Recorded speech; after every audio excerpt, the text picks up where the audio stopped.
السلام علیکم. السلام. خراج عقیدت اپنی مادر درجگاہ علی گڑھ مسلم یونیورسٹی اور بانی درجگاہ سر سید احمد خان کو خراج عقیدت. انداز بیان اگرچہ بہت شوق نہیں ہے، شاید کہ تیرے دل میں اتر جائے میری بات. چمن سر سید بے خوف شہزادوں اور اس محفل میں موجود اصحاب علم و دانش، السلام علیکم. علی گڑھ مسلم یونیورسٹی ایک تعلیمی ادارہ جس کی عمارت کی دلیل ہے اس بات کی کہ ہمارے بزرگوں نے سے اس ادارے کو اپنے خون سے سینچا ہے، جو تہذیب اور تمدن کا تاج محل اور علم و ہنر کا لال قلعہ ہے. میں یہاں پر آپ کو ایک حقیقت سے روشناس کرانا چاہتا ہوں کہ آج پوری دنیا میں زوال کا دور چل رہا ہے، یہاں تک کہ ادبی حلقوں میں بھی زوال آ چکا ہے. آج تاج محل کی سفیدی بھی ہلکی پڑ رہی ہے اور لال قلعے کی سرخی مائل ہو رہی ہے.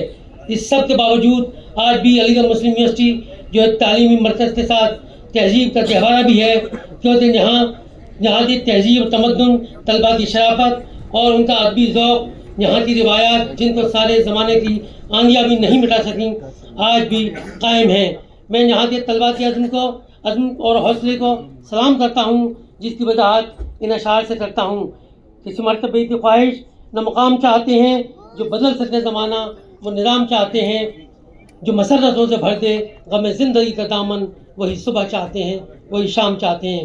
میں سب سے پہلے بانی درگاہ سر سید احمد خان کو خراج عقیدت پیش کرتا ہوں، جو بیک وقت ماہر تعلیم بھی تھے اور صحافی بھی، مسئلہ قوم بھی تھے اور دور اندیش سیاسی بصیرت کے حامل بھی، مسیح قوم بھی تھے اور سچے عاشق رسول بھی، جدید فکر کے بانی اور بہترین منتظم ہونے کے ساتھ ساتھ قوم کے نباز بھی تھے اور مستقبل شناس بھی تھے.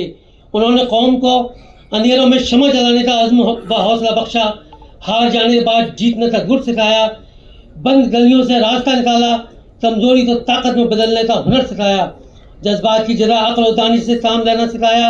انہوں نے مایوسی کی گھٹا توپ اندھیرے سے امید کا سورج روشن کیا، سونے والوں کو جگایا اور جاگنے والوں کو اپنے بہتر مستقبل کے لیے دوڑنا سکھایا.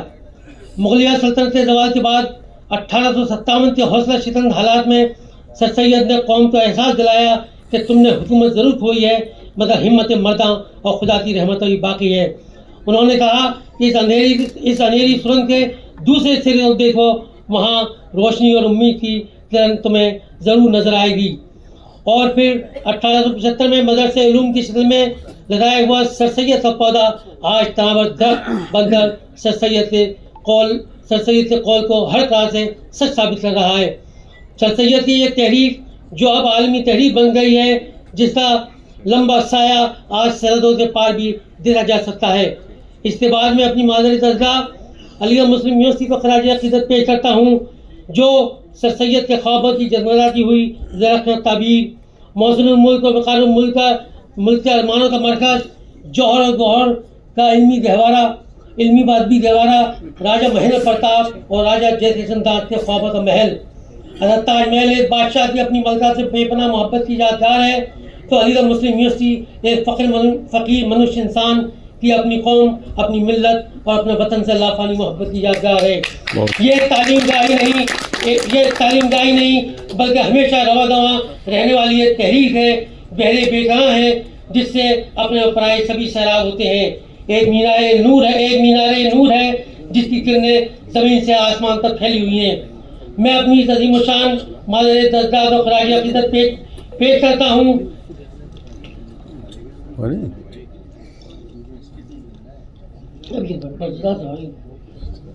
خراج عقیدت پیش کرتا ہوں جس نے مجھے جینے کا سلیقہ سکھایا.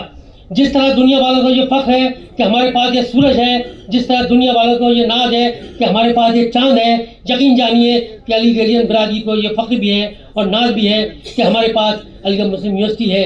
یہاں پر علی گڑھ مسلم یونیورسٹی ہے. چلتے چلتے مجھے یہ واقعہ یاد آ رہا ہے، جب ایک علی گڑھین یورپ گیا، اس سے وہاں ایک پروفیسر نے پوچھا کہ آپ انڈیا سے تشریف لائے ہیں جہاں تاج محل ہے، میں اسے دیکھنے کے لیے آنا چاہتا ہوں. علی گڑھین نے کہا کہ وہاں ایک نہیں 2 تاج محل ہیں، آپ کون سا تاج محل دیکھنا چاہتے ہیں؟ وہ بولا دوسرا تاج محل کون سا ہے؟ اس پر علی گڑھین نے جواب دیا، ایک تاج محل وہ جو ایک بادشاہ نے اپنی ملکہ کی محبت میں بنوایا، دوسرا تاج محل وہ جو ایک فقیر منش انسان نے اپنی قوم اپنی ملت کی والہانہ محبت میں بنوایا. ایک تاج محل وہ جس کی تعمیر سنگ مرمر سے ہوئی. دوسرا تاج محل وہ جس کی تعمیر خون جگر سے ہوئی. ایک تاج محل وہ جو تاریخ کا حصہ ہے. دوسرا تاج محل وہ جو مستقبل کی امید ہے. ایک تاج محل وہ جو ممتاز جہاں کا متون ہے. دوسرا وہ جو علم و ادب کا باقر ہے. ایک تاج محل وہ جو ماضی کا حوالہ ہے. دوسرا تاج محل وہ جو سائنس اور ٹیکنالوجی کا شبالہ ہے. آپ کون سا تاج محل دیکھنا چاہتے ہیں؟ وہ بے ساختہ بولا کہ اب میں صرف دوسرا تاج محل دیکھنا چاہتا ہوں جسے دیکھنے میں ضرور آؤں گا. بس